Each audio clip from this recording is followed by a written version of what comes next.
행정부의 효력 들어가겠습니다. 행정부의 효력은요, 시험 문제가 가끔 나오는데, 내용은 크게 두 종류로 나눠져요. 하나가 뭐냐면, 행정법의 효력은 효력의 발생 범위인데, 시간적, 장소적, 그리고 이제 영역, 대인적 효력을 나눠서 얘기하게 돼요. 그런데 장소적 효력이나 또는 대인적 효력은 시험에서 아주 가끔 나와요. 아주 가끔 나오고, 시간적 효력이 나오는데, 시간적 효력의 핵심은 뭐냐면, 효력의 발생 시기가 언제냐 하는 이 부분이에요. 이거는 이제 법하고 판례하고 학설을 다 나오게 되고 공부를 해줘야 되고요. 그 다음에 해당되는 문제가 많이 있어요. 그래서 그거 보면 되고요. 또 하나 이제 문제는 소거표 문제예요. 그래서 두 번째 큰 덩어리인데, 소거표 금지의 원칙인데, 다르게 표현한다면 행의시법주의. 그래서 이제 우리가 중간중간 법이 바뀌기 때문에, 그러면 우리가 어떤 사건이 발생하고 나서 또 그 처분이 있게 되고, 그 이후에 또 법이 바뀌고, 또 재판 시에 또 법이 바뀌었을 때, 그러면 재판할 때 어느 법에 근거해가지고 이 위법 여부를 판단할 거냐 하는 이런 부분이 있거든요. 자, 그랬을 때 이제 나오는 원칙인데, 행위시법주의를 표현할 때 소거표 금지의 원칙이라고 표현하는데, 그거 하나 얘기되고요. 이왕 나온 김에 완벽하게 공부하려면 행정법의 효력에 대해서 법령 그 자체가 충돌했을 때 신법과 구법, 그리고 이제 특별법과 일반법, 이런 것들이죠. 이런 것들끼리 충돌했을 때 어떻게 할 거냐 하는 이런 부분인데, 그런 부분까지 나누어서 이야기를 하도록 할게요. 또는 상위법과 하위법의 관계 같은 것들, 이런 것들 나눠서 얘기하겠는데, 제일 중요한 내용은 행정법의 효력의 발생 시기가 가장 중요하죠. 그 전에 이제 먼저 말씀드리고 싶은 거는, 행정법의 효력이라는 것은 결과적으로 뭐냐? 법의 효력이거든요. 법이 미치는 효력을, 법의 구속력이 미치는 범위인데, 사실은 법의 구속력은 알고 보면 통치권, 지배권이 미치는 범위고요. 그러나 통치권은 현실적으로는, 이론적으로는 이제 헌법의 효력, 주권의 효력하고 실정법의 효력이 다르게 나타나지만은, 사실은 통치권의 효력의 범위하고 주권의 효력 범위는 사실은 같은 셈이 됩니다. 결과적으로는 헌법에서 나오는 효력, 국가의 주권의 효력하고 같이 맞물리게 되어 있는데요. 자, 일단 이론적으로 이제 구성을 해보면, 행정법의 효력이죠.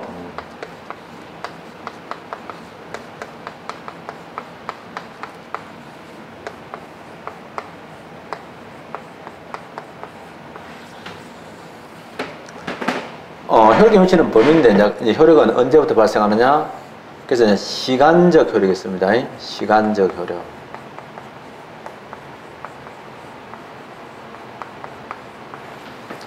두 번째가 이제 예를 들면 장소적 효력입니다. 이 행정법은 장소적으로 어디에 효력이 있느냐 하는 이런 부분이고요. 그 다음에 대인적 효력이죠. 대인적 효력이 있다. 이 부분은 사실은 헌법에서 영역을 얘기할 때 많이 얘기하는데, 장소란 말 대신에, 장소란 말은 일본식 말이다 해가지고 영역적 효력이라고 표현하는 사람도 있거든요. 그러나 뭐 그게 대단치 않은 내용이고, 헌법에서 상세히 공부하게 됩니다. 뭐 EEZ라든지 또는 대립법 문제라든지 같은 것까지 자세히 공부하게 되는데, 현재 우리는 뭐 그렇게까지는 안 하게 됩니다. 또 행정부에서는 그까지는 별로 관심 없어 하는데, 선생님들 중에서는 한 번씩 좀 약간 특이한 선생님들이 이런 내용들을 좀 묻고 싶어 하는데, 제일 중요한 내용은 시간적 효력입니다. 특히 시간적 효력의 핵심은 행정부의 효력의 발생 시기가 언제를 효력의 발생 시기로 보느냐 하는 부분이에요. 그래서 이제 중요한 건 시간적 효력인데, 좀 덜 중요한 거 좀 처리해놓고 진행하도록 하죠. 장소적 효력인데요. 장소적 효력은 행정법은 어디까지 효력을 미치느냐? 대한민국이죠. 그러니까 대한민국의 영역에서 효력이 발생합니다. 그래서 영역에서 효력이 발생합니다. 영역이 발생하는데요. 영이라고 할 때 영자는 어떤 영자예요? 요런 영자거든요. 영.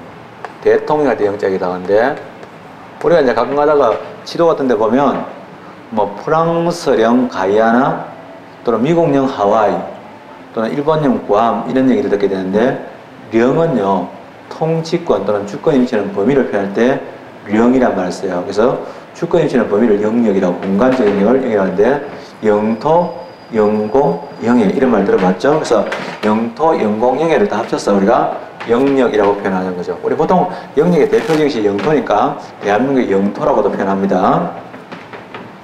그럼 이런 대한민국 영역 내에서 혈액이 발생한다 이게 되죠.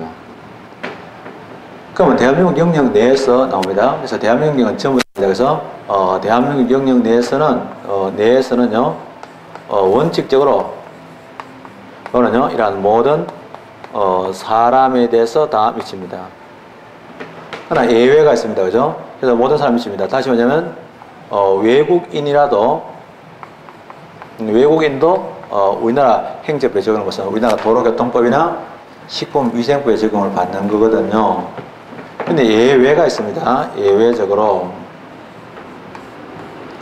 대한민국 영역 내라도 안 되는 사람이 있거든요. 어떤 사람이냐면 외교 공간인데요. 외교 대사관이나 대사관 같은 걸 얘기합니다. 그죠? 이런 외교 공간에는요, 미치지 않죠? 이게는요, 우리가 통치의 범위 밖이라 가지고 치외법권지역이라고 하죠. 이러한 치외법권, 아우터로. 그래서 이러한 치외법권지역입니다. 그래서 이런 지역은 안 미친다. 이런 것도 나오게 합니다. 그리고 이러한 외교 공간은요, 대사관이면 되는 거지, 그 대사관이 뭐 그 나라 소유의 땅이다 또는 임차했다 이건 따지지 않습니다. 그래서 대한민국 영역 내인데 자 나오죠. 근데 이제 예를 예외적으로 있습니다. 예외적으로 대한민국 영역의 외에도 미칩니다. 외적이라는 밖에도 미치는 경우가 있습니다. 대한민국 영역의 밖이라도 자 우리나라 국적이죠. 대한민국 국적, 우리나라 국적의 배라든지 항공기나 선박이죠. 항공기 선박 있습니다. 항공기나 선박. 즉, 예를 들면 뉴욕 항해 정박 중에 있는 대한민국 선박 내에서 필리핀 선원이 중국인 선원을 팔로 찔러서 사망하겠다. 이랬을 때 어느 나라 법이 적용되느냐? 우리나라 법도 적용될 수 있는 거예요.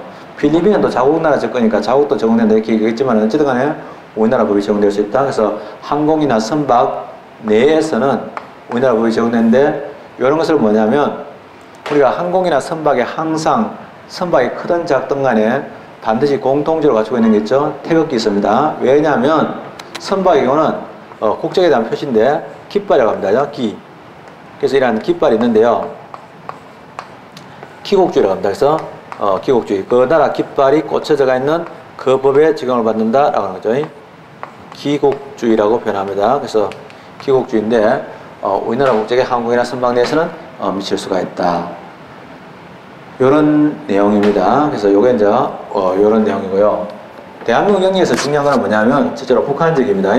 그럼 이런 북한 지역에도 우리나라 법에 효력이 미치느냐 이렇게 묻습니다. 즉 우리나라 법이 북한 지역에 언제부터 효력이 발생되냐? 우리나라에서 행정법 효력이 발생되게 되면 그때부터 바로 북한에도 이 법이 적용되게 됩니다. 그런데 북한 지역 적용되냐? 적용됩니다. 적용되는데 문제는 그러면 북한에서 만약에 우리나라 법을 위반했어요. 식품위생법이나 도로교통법 또 북한에서 우리나라한테 건축허가 안 받고 저거 멋대로 건축했다. 이랬을 때 그러면 우리가 제재를 가할 수 있나? 못 가죠. 그래서 우리가 이런 거 할 때는 북한 지역에서는 우리는요. 우리 법이 적용돼서는 당위성 그렇게 해야 되고요. 타당성, 이런 다 타당성이죠. 또는 이런 규범성 그렇게 해야 되는 것은 분명한데 규범성은 있지만은 문제는 위반했을 때 강제 집행할 수 있는 실효성은 없다는 거죠. 그래서 실효성이 없다. 이런 얘기를 합니다. 이런 말까지 알아두면 좋겠고요. 근데 잘 알다시피 이런 북한 지역에 살고 있는 주민이 우리나라에 넘어갈 때 북한 지역의 여행증 북한에서 발급한 여행증을 들고 해외 여행하던 분이 있는데 이분이 대한민국 국민이냐? 대한민국 국민입니다. 그래서 별도의 조치 없이 바로 대한민국 국민이 될 수 있다. 그래서 알아두면 좋겠고요. 그 정도입니다. 두 번째, 우리가 이러한 그 땅에 대한 효력을 속지주의라고 표현합니다. 우리나라 영역 내에서는 원칙적으로 모든 사람에 대한 구성이 있다 하는 것을 속지주의라고 표현합니다. 두 번째가 대인적 효력인데요. 이건 속지주의라고 표현하고요. 속한다는 뜻이에요. 이거는 속인주의라고 하죠. 대인적 효력인데요. 일단 사람이 된 건데 첫째는 뭐냐? 우리나라 일하는 국민입니다. 일하는 국민의 경우는요, 다 미칩니다. 즉 모든 국민입니다. 이 모든 국민이 국민이 만약에 자 우리나라에서는 도박이 입장한 경우 금지되어 있는 부분이 있습니다. 근데 이 사람이 외국에 나가가지고 식품위생법이나 또는 풍소에 관한 범죄를 저질러가지고 사실은 옛날에도 중국 갔을 때 정말 쪽팔린 거는 한국 사람이라고 말하기가 부끄러워요. 하도 돈 자랑하고 다니고 지지근한 짓 많이 하고. 지금 동남아도 나가고 싶은데 물론 돈도 없어서 못 나가지만은 문제는 뭐냐면 쪽팔려서 못 나갈 것 같아요. 필리핀 같은 데 가면 주로 뭐 성행위, 주로 매춘 뭐 이런 거 하니까 어디 가서 한국 사람이랑 이야기를 못 하겠어요. 내가 옛날에 중국에 갔는데 재미나는 거는 가이드가 지린성 사람 여자분인데 길림대학에 뭐 경제학과 다니는 여학생이더라고요. 근데 하도 돈 자랑 많이 해가지고 자기가 처음에 되게 긴장했는데 막 우리 식구들끼리 가거든요. 이 팀은 되게 좋아서 자기가 마음을 열었다 이렇게 얘기하더라고요. 그런데 그래서 내가 한국에서 돈 자랑 제일 많이 하고 돈 제일 잘 쓴 사람이 누구냐? 그러니까 스님들이에요, 스님. 중들이 그렇게 잘 썼는데 중들이 돈이 참 남거든. 보살년들이 갖다가 처박으니까. 그래서 참 문제야. 스님들도 되게 좋은 스님들, 청정한 스님들 많이 계시는데 봉암서 등에. 근데 참 대부분의 중들은 다 썩어 빠져가지고 있죠. 이게 모든 국민이죠. 그래서 속인주의, 모든 국민이다. 미칩니다. 특히 이제 북한의 주민, 이런 북한적이란 주민들, 탈북자들 포함해서 다 포함됩니다. 북한 주민에서 포함된다. 그렇죠. 그래서 나오는데, 그 속인주의입니다. 근데 이제, 우리나라 국민은요, 심지어는요, 외국에서도, 외국에 있는, 주민도 다 됩니다. 이것들. 우리나라에서 법이 미친다. 이것들이죠. 하나 잘 알다시피, 이제, 우리나라에 따라도 외교사절, 대사라든지 이런 사람들은 미치지 않는다. 공무원 중에 외교직 공무원 있죠. 그러니까 외교직 공무원은 외국에 나가면 이제 외교관이 되잖아요. 그러면 치해법권을 누려요. 근데 재미나는 거는 부인이 외교직 공무원이면 남편도 외교관 대접을 받아요. 부부니까. 그래서 주로 보면 외교라고 이렇게 차량 보면은 외교 차량이라고 되어 있잖아요. 예, 그래서 횡포를 부리기도 하고, 그렇게 되어 있죠. 여기는 대인적 효력이고요. 이런 내용들이 나와 있습니다. 이 정도 하게 하도록 하고요. 그 다음에 이제 시간적 효력도 할게요. 자, 이런 시간적 효력에 대해서는요, 물론, 각 개별법에서 명문의 규정을 두고 있는 경우가 제일 많아요. 많은데, 이런 시간적 효력에 대해서 이제 먼저, 효력에 대해서 일반 법이 있느냐. 즉, 이런 시간적 효력에 대해서 전반적으로 따로 특별한 규정이 없을 때 적용되는 법이 있느냐? 있어요. 그죠? 일반법 이름이 뭐냐면, 법령 등 공포에 관한 법률이거든요. 이러한 법령 등의, 공포에 관한 법률이죠. 그래서 이러한 법령 등의, 이러한 공포에 관한, 이러한 법률이 있어요. 이게 일반법이에요. 법령 등의 공포에 관한 법률인데, 이 법에 보면요, 법령 등 공포에 관한 법률 한번 구경해 보면, 뒤에 이제 제가, 여기 좀 뒤에 이제 제가 법령이라서 뒤에다 넣어놨는데, 2조에 보면은, 잠깐만요. 효력의 발생 시기가 나오는데,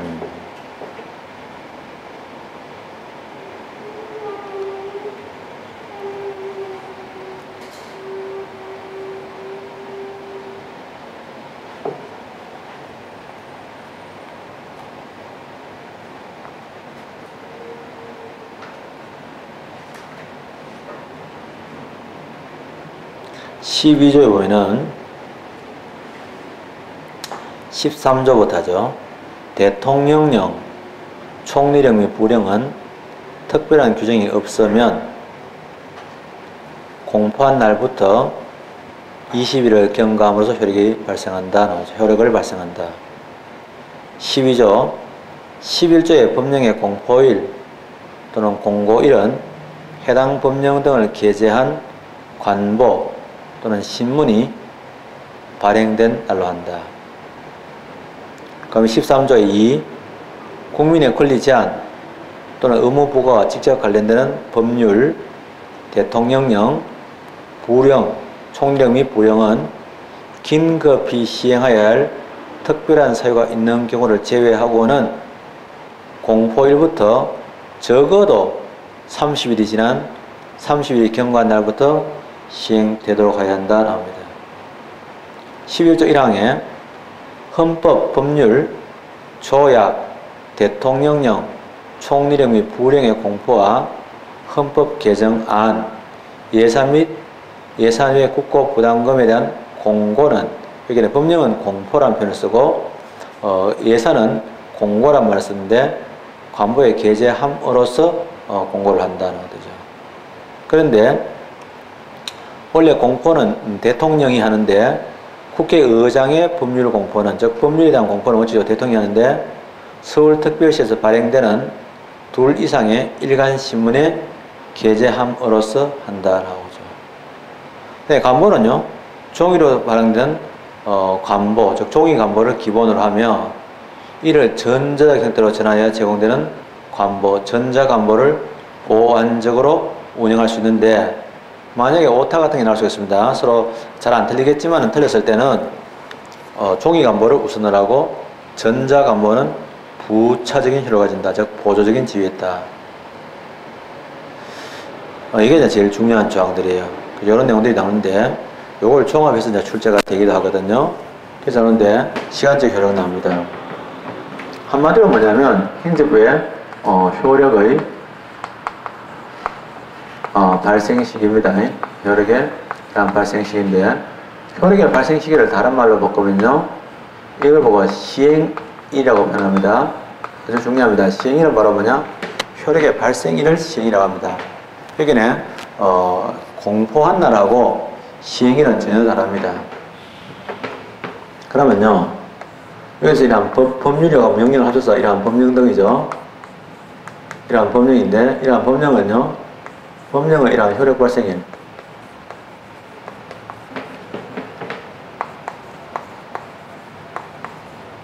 같은 말이 이러한 시행일인데요. 효력 발생일은, 법령에 대한 효력 발생일은 뭐냐면, 자, 원칙적으로겠죠? 이런 원칙적으로, 이게 중요합니다. 원칙적으로 하면 뭐냐? 효력의 발생 시기에 관해서 다른 법률에 특별한 규정이 없을 때죠. 그래서 다른 이러한 법령에서 효력의 발생 시기에 대해서 특별한 규정, 효력의 발생 시기에 대해서 이러한 특별한 이러한 규정이 없을 때라는 얘기죠. 없을 때는 이게 바로 뭐냐? 원칙적으로 하는 뜻입니다. 예외 있죠. 예외는 뭐냐면은 예외인데 특별한 규정이 있을 때죠. 그래서 그 시기에 대해서 특별한 규정을 두고 있습니다. 많습니다. 특별한 규정을 두고 있는 경우도 많은데, 뭐 어떤 거는 1년 후부터 또는 6개월 후부터 날짜를 딱 정해놓은 이런 경우가 많은데요. 예외인데, 주로 이러한 특별한 규정을 이제 뭐라고 표현하냐면, 주로 이런 것은 법에 쓰는데, 법의 구조가요, 제일 처음에 그 뒤에 붙어 있는 규정인데, 부칙이라고 하죠.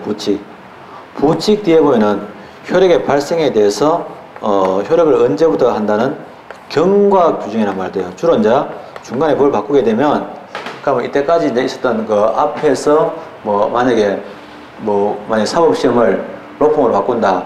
그러면 만약에 내년부터 없다면은 1차 시험을 합격하면은 2번 볼 수 있는데, 얘들은 어떻게 되느냐? 이런 것들이 있겠죠. 거기에 대해서 그냥 세세한 규정을 두고 있는 게 많거든요. 그래서 특별한 규정이 있을 때는 그걸 말할 것도 없는데, 그럼 이거는요, 특별히 한 규정대로 하면 됩니다. 그래서 특별히 규정해서 1년 6개월부터 후부터 하면 1년 6개월 후부터고, 1년 후부터 하면 1년 후부터인데, 특별한 규정이 없을 때 원칙적으로 어떻게 할 거냐, 이거죠. 아까 전에 봤지만은, 공포한 날 어떠죠? 이러한 공포일. 공포한 날인데, 이러한 공포일부터 원칙적으로 뭐냐면, 20일을 경과한 거죠. 그래서 20일을 경과, 20일째 안 됩니다. 20일이 지나야 됩니다. 경과한 날이라는 거죠. 20일에 경과한 날인데, 문제는 여기서 또 예외가 있죠. 만약에 그것이 법령이 있잖아요. 때로는 국민에게 뭐냐면 부담을 주는 경우가 있겠죠. 권리를 제한하거나 의무를 부과하는 그런 내용도 있을 수 있는데요. 안 따라도 돼요. 이랬네. 그런 경우에는요. 그래서 먼저 20일 경과한 날인데 20일 경과했던 말은 20일째 되면 안 됩니다. 그다음에 만약에 여기서 이제 국민의 권리를 제한하거나 또는 의무를 부과하는 경우가 있겠죠. 의무를 부과하는 이런 경우에는 뭐냐 하면 30일입니다. 20일 플러스 30일 아니고 그냥 30일이에요. 그래서 30일 적어도 30일이죠. at least 적어도 있잖아요. 적어도 이런 30일을 경과해야 된다라는 말을 쓰는 거죠. 이 30일이 경과돼야 된다. 요거 이제 조여야 됩니다. 그래서 요거 나오고요. 근데 이제 공포일부터인데 문제는 이제 중요한 게 이때 공포일이 뭐냐 이게 뭐가 공포일이냐 이때죠. 공포일을 어떻게 볼 거냐 이게 중요한데요. 뭐를 공포일까 볼 거냐에 대해서는 아까 우리가 법을 읽어봤어 그죠? 읽어보는 게 되게 중요한데요. 12조에 보면은 법령 등의 공포일 또는 공고일은 법령 등을 게재한 관보 또는 신문이 발행된 날이죠. 그래서 이러한 관보의 발행일이 요것이 뭐냐면은 공포일이 됩니다. 근데 이제 잘 알겠지만은 관보라는 말은 뭐냐 이거죠. 관에서 보자는 신문의 뜻이잖아요. 관에서 발행한 신문을 관보라고 합니다. 우리가 국사에서 공부할 때 한국 최초의 근대적 신문이 뭐냐 하는 이야기 나올 때가 있는데요.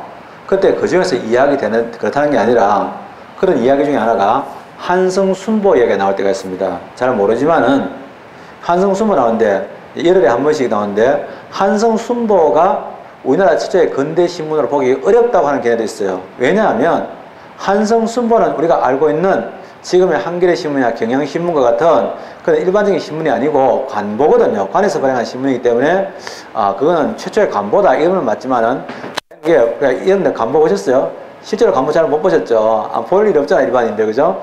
가끔 가다가 이제 저쪽에 도서관 가면은요, 제가 관보 좀 봅시다 하면은 되게 기분이 당황해요. 관보를 막 긴장합니다. 관보를 왜 보시려고 그래요? 이런 거지. 그래서 그래도 뭐 관보를 본다고 할 때는 뭔가 좀 있으니까 왔겠지 이렇게 생각해가지고 조심을 하는데 그래서 막 자기들이 처리 안 돼가지고 죄송합니다. 이게 제가 정리 안 해가 아무도 안 보니까 지금 던지 매일같이 처리해야 된다. 던지는 거야. 그래서 이제 한참 기다렸다가 받게 되는데요. 관에서 발행한 신문인데 아무데나 다 하면 되냐? 아니거든요. 이 관보는요.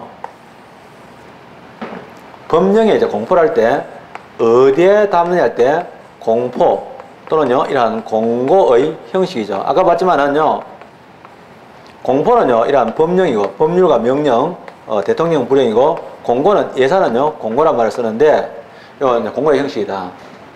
근데 공고의 형식인데 공고의 형식은 제 원칙적으로 뭐냐 지금 이제 뭐에 대한 기준이냐면은 법률 기준이에요. 법률을 기준했을 때 공포의 형식은 뭐냐 할 때 공포의 형식은 원칙적으로 뭐냐 다시 얘기합니다. 이러한 법률의 경우는 또는 대통령이나 불령의 경우는 뭐냐 관보가 이거예요. 근데 그거 말고 조례와 규칙 같은 지방자치단체에서 제정된 자치법규 있죠. 이거는 뭐냐 공보라고 표현합니다. 공보가 있다는 거예요. 그래서 관보가 공보가 있고요. 예외가 있어요. 예외에 나오죠.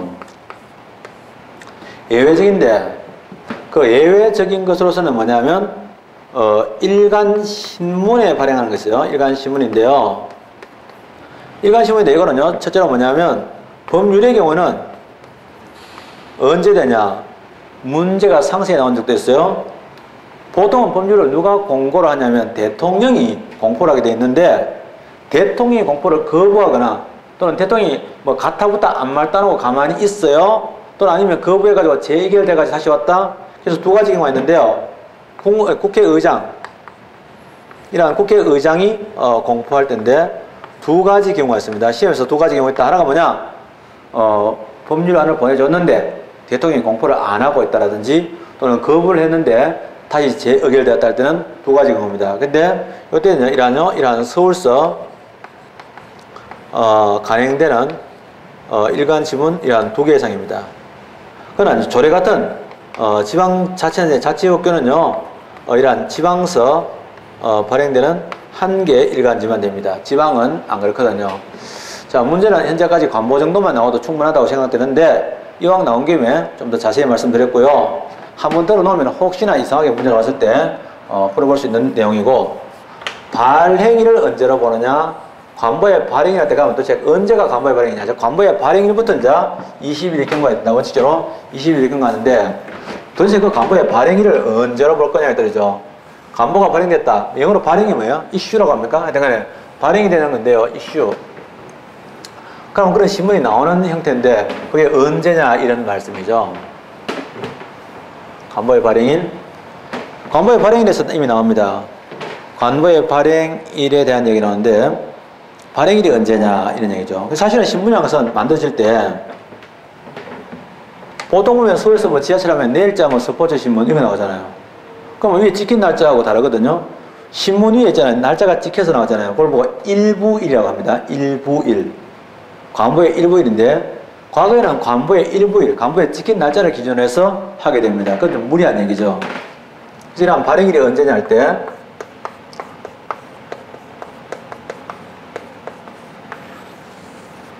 여기에서 사실은 명문의 규정이 없어요. 저 앞에는 이제 명문의 규정이 다 있었어요. 관보의 발행이다, 다 명문의 규정이 있는데 그 발행일 자체를 언제로 보느냐 이것들이죠. 여기에서는 그게 없는데 타우스하고 타키, 이랑 판례가 여기에 대해서는 공통적인 의견을 갖고 있어요. 그 발행일은 언제냐면 국민이 그걸 받아볼 수 있는 최초 시점을 봅니다. 최초란 말은 왜 그렇게 하냐면 최후가 아닙니다. 시험장에 들어갔을 때 최초, 최후 이런 글자 바꿔놔도 잘 안 보일 때가 있습니다. 왜냐하면 근성으로 보는 습관이 있어가지고 마음 급하게 근성으로 보기 때문에 잘 안 보이는데요. 최초, 최후인데요. 잘 알겠지만 우리가 관보가 발행되면 제일 처음에 이제 어디에 배달되느냐? 중앙보급소로 가게 됩니다. 중앙보급소에서 다시 시도보급소로 가고요. 시도보급소에서 다시 시군구 보급소로 이렇게 가게 돼요. 그러면 서울에서는 하고요. 저쪽에 전라남도 하위도 하고는요. 하늘 땅 차이에요. 또 경상북도 울릉도는요. 하늘 땅 차이에요. 배가 안 들어오면 그걸 뭐 비행기로 나를 수도 아니고 그렇잖아. 이런 문제가 발생합니다. 그래서 타우스하고 판례가 뭐냐면 최초로 국민 누군가가 그 신문을 읽어볼 수 있는 구독 가능 시설이에요. 최초로 구독 가능 시설인데 그러면 최초로 구독 가능한 시점을 어떻게 표현하냐? 판례에서는 최초 구독 가능 시라고 이야기할 수도 있지만은 말을 다양하게 표현합니다. 왜냐하면 최초로 구독 가능한 점은 적어도 보급소, 일반 국민이 받아볼 수 있는 보급소인데 최초로 중앙보급소입니다. 이러한 그 관보에 대한 이러한 중앙보급소 도착시입니다. 그래서 이런 도착시설이고요. 또 다르게 표현하면 과거에 중앙보급소에 역할한 게 바로 뭐냐? 우리가 뭐 파출소도 뭐 때로는 치안센터 이런 말 쓰잖아요. 그렇게 이제 이름이 약 바뀐 적이 있는데, 그거는요, 최초로, 최후 아니에요. 그 다음에 정부 간행물센터, 정부에서 간행하는 이러한 간행물, 센터에, 도착한 시점, 도착시를, 이걸로 본다. 이렇게 얘기하죠. 그래서 최초 구독 가능시입니다. 발행일하고 시행일, 공포일 절대 혼동하시면 안 됩니다. 그래서 이런 부분들은 꼭 기억을 잘 해두시면 좋겠어요. 이런 내용들이 이제 바로 혈액의 발생일에 대해서 주로 나오는 내용들이죠. 자, 두 번째 얘기는 뭐냐면 이제 소급표 금지의 원칙을 좀 설명을 드리고 싶은데요. 소급표 금지 원칙 나오는데 소급표 금지의 원칙이죠. 들어가 보죠. 소급표 금지 원칙은요, 주의해야 될 게 뭐냐면, 제목이 소급표 금지 원칙 맞는데, 또 소급표가 금지될 때도 있는데, 대표적인 말이지, 언제나, 어느 경우에나, 모든 내용이 다 소급을 금지한다는 뜻은 전혀 아니에요. 소급표 금지 원칙은 원래는 이거 어디서 나온 원칙이냐면, 원래 형사부에서 죄형 법정지에서 나온 표현이에요. 근데 이제 법적 안정성을 위해서 보다 보니까, 죄형 법정지, 범죄와 형벌은 법률이 없으면 범죄도 없고 형벌도 없다 하는 그런 내용이거든요. 그럼 도대체 그 법률이라는 것이 뭐냐? 법이라는 것은 자꾸 바뀔 수도 있고 시시때때로 바뀔 수 있는데 문제는 그러면 어느 시점에 법률을 이야기하는 거냐? 시간적으로 어느 시점에 법을 이야기하느냐? 이런 문제가 있습니다. 심지어는 한 개의 사건이 발생하고 나서 거기에 대해서 행정작용이 있고 나서 재판할 때까지 법이 있잖아요. 한 5번, 6번 바뀌는 수가 있습니다. 그러면 도대체 어느 법을 가지고 기준으로 삼을 거냐 하는 게 바로 소급표 금지의 원칙에 들어가는데요. 실제로 이거는 뭐냐면 아까 말씀드린 대로 재형법정주의인데 법률이 없으면 범죄도 형법, 형벌도 없다? 그럼 그 법률이 어느 법을 의미하는지 이때 법률의 종류는 4가지가 있는 거예요. 원래는 재형법정주의에서 4가지 있는데 그러면 행위 당시의 법을 기준한다? 행위시법주의라고 합니다. 그게 이제 원래 원칙이에요. 이거 왜 그걸 만들었냐면 다른 거 없고 앞에서 배웠어요. 신뢰보, 법적 안정성 때문에 법이 중간에 바뀌었더라도 이 사람이 바뀐 법, 미리 자기가 살고 있을 당시에 알고 있는 법 말고 미래에 바뀔 법까지 미리 예상해가지고 행동할 수가 없는 거고 그 당시에는 죄가 되지 않아가지고 자기가 그런 행동해도 되는 줄 알았는데 나중에 법이 바뀌어가지고 그게 죄가 되었다. 있을 때 처벌을 받는다면 미래에 어떤 법이 만들어질지 몰라서 내가 불안해하고 전전긍긍해야 되겠죠. 그래서 이런 거 국민에 대한 신뢰보호나 또는 법적 안정성을 위해서 만든 제도가 소급표 금지 원칙입니다. 근데 아까 봐서 알지만은 신뢰보호 원칙, 아까 전에 신뢰보호 원칙은 분명히 법적 안정성을 위해서 법적 합성을 해치게 된다는 거죠. 그래서 이거는요, 이 두 가지가 충돌했을 때는 어떨까 할 거냐? 그때 이익을 형량하거나 이익을 교량해서 판단한다. 이렇듯이 이거는 마찬가지입니다. 소급표를 금지하는 것이 이유가 뭐냐면 국민의 신뢰보호를 위해서인데 신뢰보호가 아무 상관없는 경우도 있을 수 있고요. 신뢰보호를 해야 되는 경우도 있지만은 그보다 더 큰 공익이 있을 때도 있겠죠. 그럴 때는요, 신뢰보호 원칙이 적용되지 않을 수도 있다 하는 이런 얘기예요. 그래서 예외가 있는데 무조건 제목이 뭐 소급표 금지고 처음에 이야기할 때 원칙을 얘기할 때는 소급을 금지하는 건 맞거든요. 그럼 뭐 내가 아는 내용이네 이렇게 생각하게 되고 두 번째 얘기를 안 듣게 되는데 실제로는 제목만 소급표 금지지 언제나 소급이 금지되는 것도 아니고 3가지 경우가 다 들어가 있습니다. 그걸 전체적으로 통틀어서 그냥 대표적인 말로 소급표가 금지된다는 거지 언제나 소급표 금지되는 게 아니고 소급표가 허용되는 것도 있고 아닌 것도 있거든요. 이걸 한번 보도록 하죠.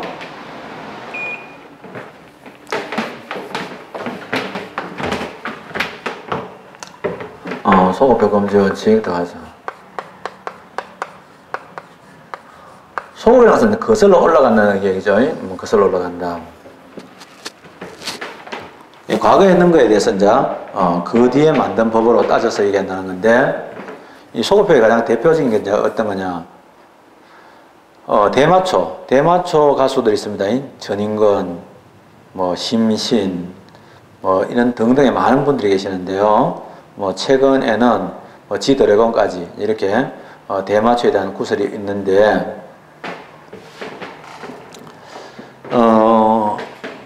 근데 사실은 실질적으로 이 대마초 가수의 원조라고 할 수 있는 사람이 누구냐면 70년대를 풍미했던 가수 중에 김추자라는 가수가 있습니다.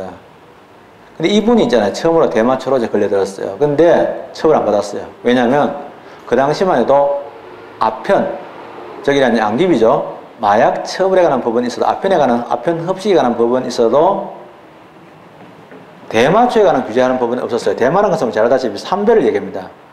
이 삼배를 만들었을 때 그 풀을 나오는 이파리를 가공한 것이 바로 대마거든요.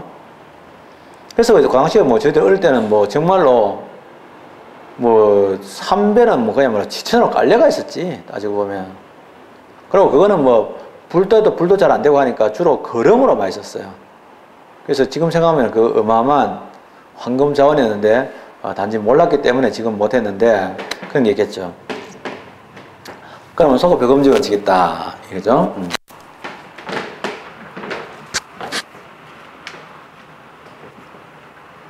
그래서 이제 결국은 김추자 때문에 이제 잡아 넣었는데 처벌을 못하게 됐어요. 그래서 이제 그 당시에 국회에서 안 되겠다. 이 대마 그 당시에 미팔군을 들나드는 연예인들이 많이 하게 되는데 그걸 통해서 이제 퍼지게 되니까 이걸 막기 위해서 대마관리법을 그때 만들었어요. 그럼 대마관리법의 원인을 제공한 김추자는 처벌 안 받았어요. 안 받았지만 그 뒤에 나온 사람들은 다 처벌받았죠. 그러면 대마관리법 만들어가지고 그 이전에 김추자 너 처벌하자. 만약 한다면은 처벌을 해서 안 되지만은 한다면 그게 바로 소급표라는 뜻입니다. 그래서 소급표고 그럼 소급 적용한다는 뜻이겠죠. 근데 문제는 그 이전에 한 사람도 처벌한다고 그렇게 법을 만들면 그거는 소급 입법이라고 표현합니다. 소급표나 소급 입법이나 다 같습니다. 그래서 법으로 이제 소급하는 경우하고 또 해석을 통해서 소급하는 경우가 있는데 어쨌든 간에 다 소급이라고 합니다. 소급 입법, 소급표 같은 말인데요. 그래서 이런 경우는 처벌해서 안 되는 거잖아요. 이런 것을 제가 소급표 금지 원칙하는데 법적 안정성 때문에 만든 거죠. 그러면 우리가 김추자가 이제 그 마약을, 대마초를 피울 때가 바로 뭐냐? 행위시입니다. 그럼 행위시는 우리나라에 이런 법 체계가 있죠.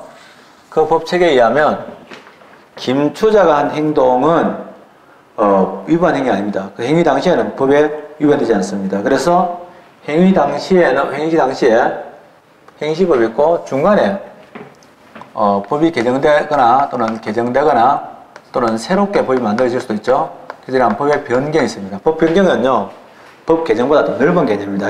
없던 법을 새로 만들 수도 있고, 있던 법을 없앨 수도 있고, 또 그 법을 개정할 수 있는 넓은 의미인데, 이런 법 변경이 있고났죠. 그러면 그 뒤에 법이 뭐냐면 재판시인데요. 이런 재판시 이제 법이라고 표현합니다. 사실은 사후죠. 그래서 법 변경 이후 또는 법 변경 전의 법을 행위시법이라고 표현합니다. 그래서 이러한 법 변경 전의 법이고, 이러한 법이 변경된 후죠. 이러한 법 변경 후의 법이라는 거예요. 이런 것도 있더라. 그럼 이런 행시법하고 이제 재판시법이 있는데 나오죠.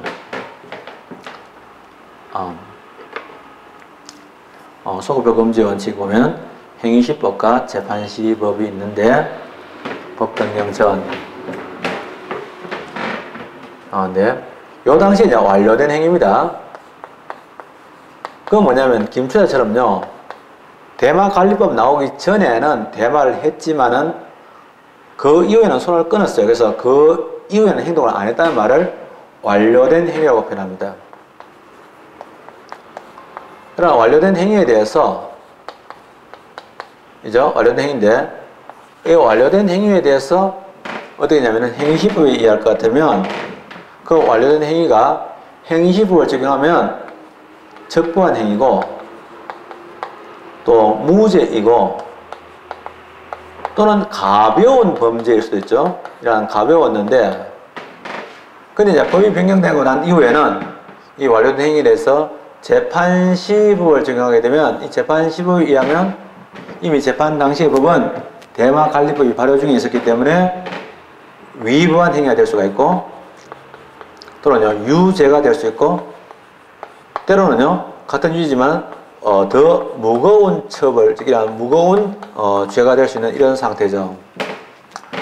이렇게 됐을 때 완료된 행위죠. 재판 행위시법에 완료된 행위에 대해서 이런 항의에서 만약에 여기에 대해서 재판시법을 적용해서 더 무겁게 처벌된 이러한 재판시법을 적용해서 사실은요 나중에 이제 따지고 보면 이게 이제 구법이죠. 행위 당시의 법이니까 구법이라고 표현할 수도 있고 구법이 항상 행위시법 아닙니다. 그래서 이거는요 여기서는 신법이라고 표현할 수 있죠. 이런 새로운 법을 적용하는데 이러한 재판시법을 적용해서도 이런 위법 그래서 만약에 유죄로 또 위법으로 이런 유죄로 처벌 하는 것을 우리가 뭐냐 이런 재판시법을 정해서 유죄로 처벌하는 걸 보고 이런 걸 보고 뭐라고 표현하냐면 진정소급이라고 합니다. 국민의 바로 법적 안정성이나 신뢰보호를 해주는 이런 진정소급 또 만약에 그렇게 그런 식으로 법을 만들었다면 법의 규정으로 아예 소급한다고 규정했다면은 그걸 뭐 진정소급입법이다 이렇게 말합니다. 소급 그래서 진정소급이다 이런 거죠. 근데 이제 이런 것들을 생각할 때 이제 일반적이죠. 그래서 이랬을 때는 원칙적으로 어떻게 되냐? 원칙적으로 이러한 진정한 소급의 경우는요, 이러한 소급을 허용하면 안 되겠죠. 법적 안정성을 고려할 때 안 되니까, 요거는요, 이런 경우에는 이러한 소급효 금지, 이러한 소급을 하면 안 된다. 소급효 금지와 같은 말이 뭐냐면, 불소급의 원칙입니다. 같은 말이죠. 그러나 주의될 거는 불소급 금지하면 말이 안 되는 소리죠. 그거는 소급한다는 뜻이요. 소급효 금지의 원칙이, 적용되느냐 할 때요, 소급효 금지칙이 적용된다. 이렇게 되죠.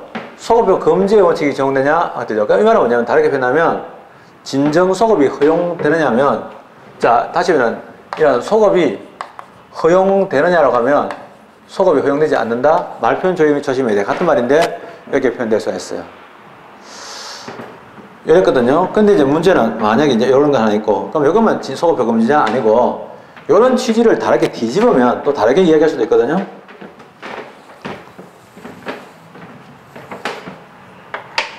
그러면 뒤집으면, 그러면 이런 완료된 행위인데, 완료된 행위가, 원래는요, 위법했어요. 법을 위반해요.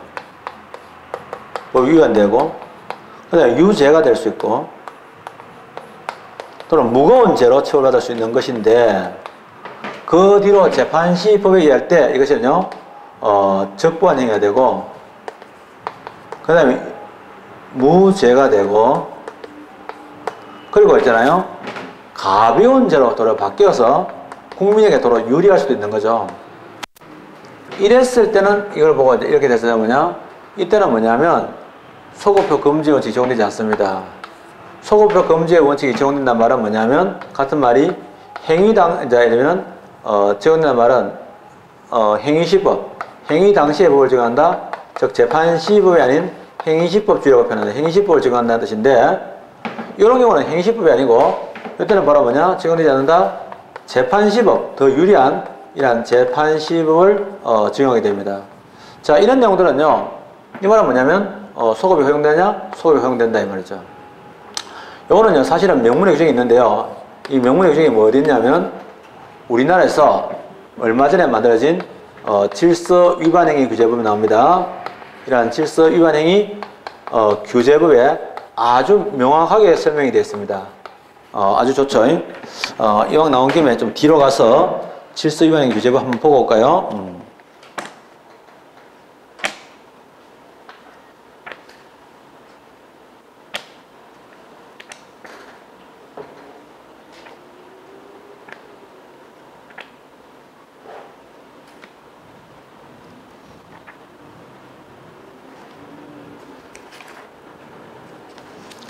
교재 504페이지에 질서 위반행위 규제법 제3조 나옵니다. 아주 깔끔하게 표현됐습니다. 교과서적인 조항인데요.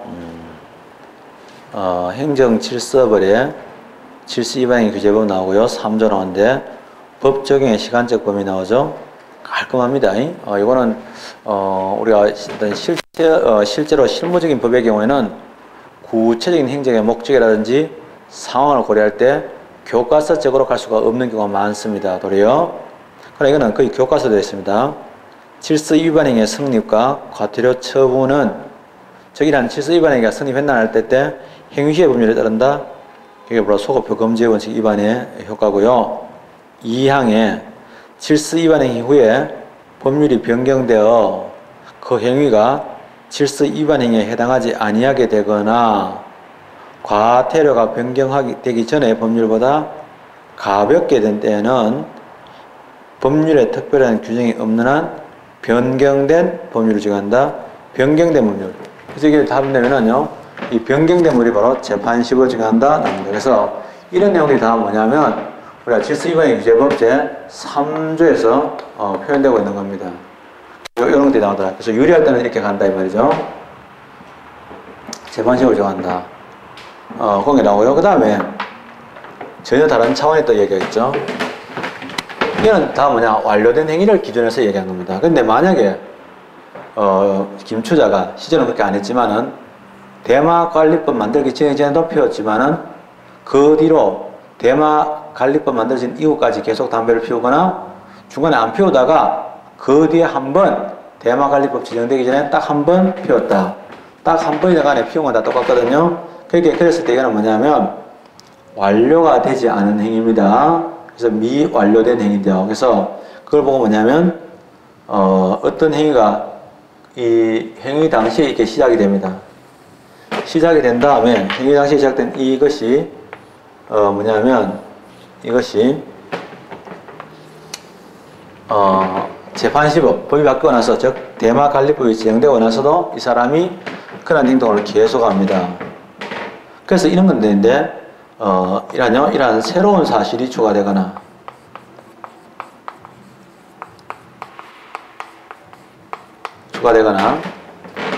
또는 뭐냐면 새로운 사실이 추가되거나 또는요 그러한 행동을 계속했다.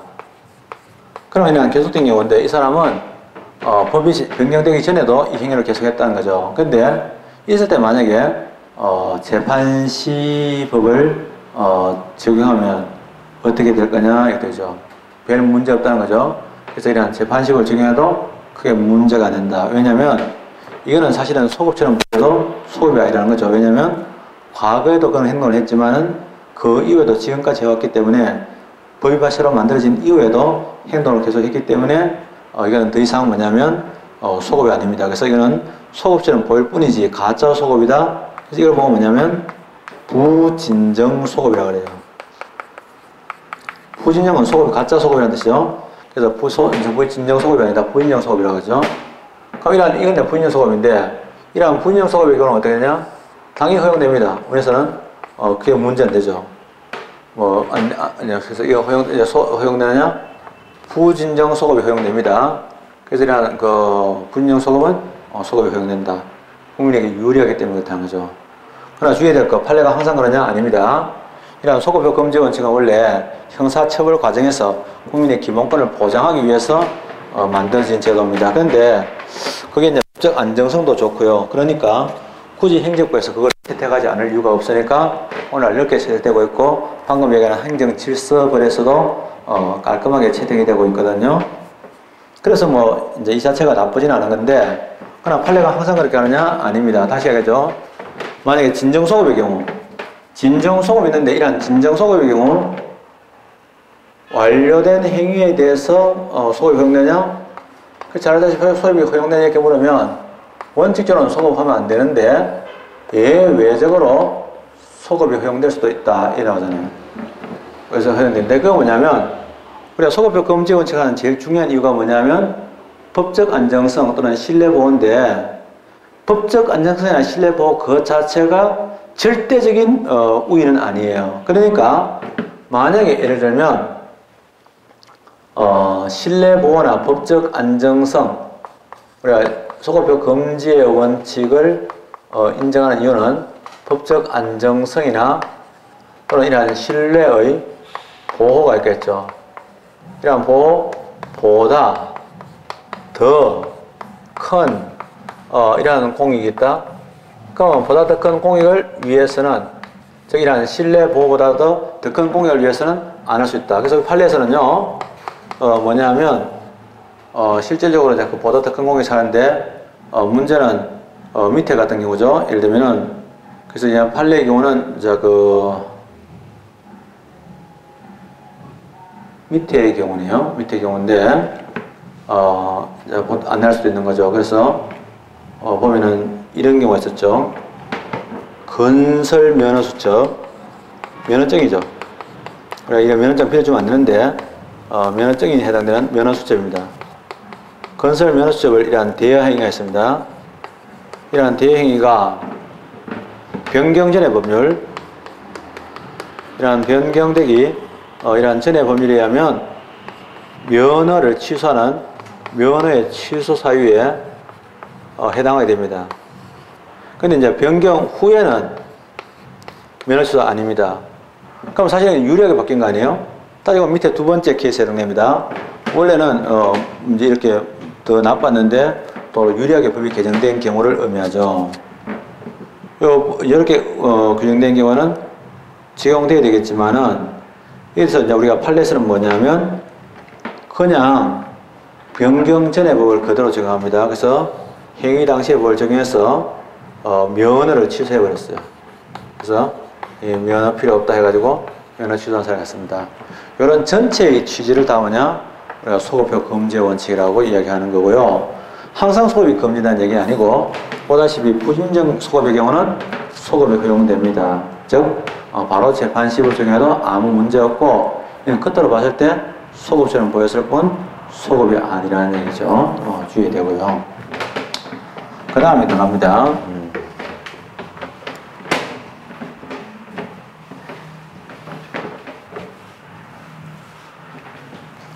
이런 내용 이제 다 하고요. 별 건 없죠. 그 다음에 이제 계속된 사실이라는 거는 예를 들면 어떤 국립대학교 학생이 등록을 했는데 중간에 학칙이 개정됐어요. 학칙 개정되고 나서 이 사람은요, 그 개정된 학칙에 따라서 또 계속해서 있잖아요. 시험도 보고 이렇게 강의도 듣고 했단 말입니다. 그랬다가 나중에 학사 경고를 맞으니까 이거 처음에 내가 수강 등록할 때하고 달랐기 때문에 이제 이건 안 된다 해가지고 소송을 제기한 적이 있는데 판례는요 그 인정 안 해주는 거죠. 그래서 그런 것들은 인정을 안 해주더라. 이런 게 나오고요. 그 다음에 이제 질서 위반행위 규제법 제4조에 보면 장소적 범위에 보면은 대한민국 영역 안에서 질서 위반에 관한 모든 자겠죠. 그 다음에 대한민국 영역 밖에서 행위를 한 대한민국 국민 전부 다 안 되고요. 그 다음에 선박 항공기 안에서 질서 위반에 관한 외국인에게도 적용된다. 뭐 이런 거 나오죠. 이런 것들은 다 중요한 내용들이죠. 그래서 그런 것들 알아두시면 좋겠고요. 마지막으로 이제 행정법끼리 충돌했을 때 어떻게 될 거냐 하는 그런 원칙을 하나 말씀드리고 싶은데요. 법은요 상위법이 있고요. 하위법이 있습니다. 그럼 어느 게 우선하냐? 당연히 이러한 상위 법령이 우선 적용됩니다. 또 법률은요, 특정한 경우에 따로 특별한 규정을 둔 이러한 특별법이 있고요. 그 다음에 일반법이 있습니다. 근데 당연히 우리가 특별법에서 특별법을 일명 개별법이라고 하는데요. 이러한 개별법이 일반법에 우선한다는 겁니다. 그러나 주의될 거 예외가 있습니다. 그죠? 예외가 뭐냐면 예외가 있죠. 그게 뭐냐면 질서 위반행위 규제법 있죠. 과태료를 부과하는 질서 위반행위 규제법에 보면 이러한 규제법은 사실은요 과태료 부과 절차